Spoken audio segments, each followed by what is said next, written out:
அமீரகத்தில் உள்ள அனைத்து சமூக ஊட பயனர்களுக்கும் அதிகாரிகள் ஒரு எச்சரிக்கையை விடுத்துள்ளார்கள். இனிமேல் பதிவுகள் மட்டுமல்ல, நீங்களிடும் ஒவ்வொரு கருத்துக்களும் கூட சட்ட நடவடிக்கைகளுக்கு உட்பட்டதாக இருக்கும். உங்கள் கருத்துக்கள், பகிர்வுகள் மற்றும் விருப்பங்கள் என அனைத்தும் அமீரகத்தின் சட்டப்படி உள்ளதா என்பதை அதிகாரிகள் கண்டிப்பாக கண்காணிப்பார்கள். சட்டம் தெரியாமல் செய்யப்படும் விஷயங்கள் கூட பெரிய பிரச்சனைக்கு வழிவகுக்கும். எனவே சமூக ஊடகங்களில் உள்ள ஒவ்வொரு வார்த்தைகளையும் கவனமாக பயன்படுத்த வேண்டும்.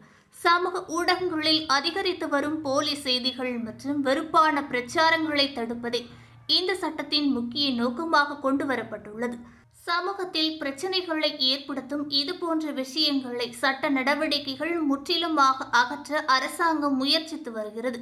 சமூகத்தில் பிரச்சனைகளை ஏற்படுத்தும் இதுபோன்ற விஷயங்களை சட்ட நடவடிக்கைகள் மூலம் முற்றிலுமாக அகற்ற அரசாங்கம் முயற்சித்து வருகிறது. கூடுதலாக சட்டத்தை மீறுவதற்கான முக்கிய தண்டனை கடுமையான அபராதமாக இருக்கும். இந்த சட்டத்தின்படி 1,00,000 திர்ஹாம்ஸ் முதல் 1,000,000 திர்ஹாம்ஸ் வரை அபராதங்கள் விதிக்கப்படலாம். இந்திய மதிப்புப்படி சுமார் 20 லட்சம் முதல் 2 கோடி வரை அபராதங்கள் விதிக்கப்படலாம் என கூறப்பட்டுள்ளது. சில சந்தர்ப்பங்களில் சிறை தண்டனை விதிக்க வாய்ப்புள்ளதாகவும், எனவே ஒரு சிறிய கருத்து கூட பெரிய பிரச்சனைக்கு வழிவகுக்கும். இதனால் நீங்கள் எழுதப்பட்ட பதிவுகள், ஆடியோக்கள் அல்லது வீடியோக்கள் என எந்த ஒரு அவதூறான கருத்துக்களையும் சட்டம் அனுமதிக்காது என்று அமீரக அரசு கடுமையாக எச்சரித்துள்ளது.